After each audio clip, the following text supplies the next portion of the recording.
C'est la suite de ma vidéo sur la libéralité. Alors, cela m'enseigne sur cet homme de Dieu-là. Je ne l'ai pas vraiment accusé, ni blâmé, ni me découragé que les hommes de Dieu tous sont pareils. Je me dis que si cet homme de Dieu-là est arrivé jusqu'à là, c'est qu'il y a deux choses. Soit c'est une mauvaise herbe, soit il était contraint à être une mauvaise herbe. Alors, Dieu nous parle sur la libéralité dans Exode 35, verset 5. Je vais lire. Il a dit, prenez sur ce qui vous appartient une offrande pour l'Éternel. Tout homme dont le cœur est bien disposé apportera en offrande à l'Éternel de l'or, de l'argent et de l'airain. Alors, sache que déjà toutes les offrandes que tu n'as pas résolu en ton cœur de donner à Dieu ne le touchent pas du tout. Certes, il faut donner sur une bonne terre, mais si nous les chrétiens, quand nous venons à Dieu, nous avons déjà ce fardeau-là, en tant qu'enfants de Dieu, de venir participer à ce que l'œuvre de Dieu grandisse.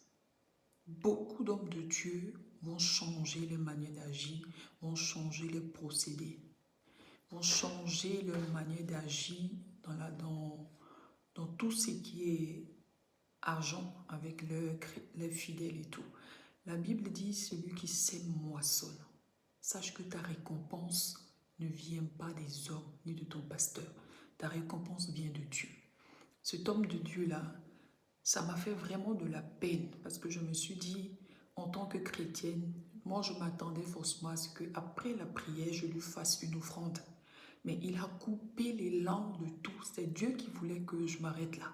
Parce que j'étais dans la quête de chercher les hommes de Dieu par-ci, par-là pour qu'ils prient pour moi. Et Dieu voulait que je m'arrête là. C'est pourquoi il a permis à cet homme de Dieu-là de me choquer à ce point pour que je puisse me réveiller. Vous voyez? Donc, je viens seulement t'inviter à ce que tu puisses s'aimer dans l'église dans laquelle tu fréquentes. Participe à ce que l'œuvre de Dieu grandisse. La maison de Dieu n'est pas une maison de charité. Nous venons à Dieu pour pouvoir faire grandir son œuvre. Que tu sois dans la chorale, que tu dois dans le service, tu participes d'une manière ou d'une autre. Il y a d'autres qui sont libérales, qui viennent apporter. Sème ce que tu as résolu en ton cœur. N'attends pas que ton pasteur te demande. N'attends pas que tu puisses être contraint de donner. Cela ne touche même pas Dieu. Ça ne peut même pas débloquer ta situation.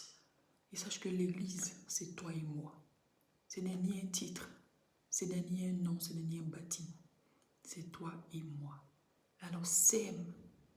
Ne pousse pas le serviteur de Dieu à venir vous raqueter, à venir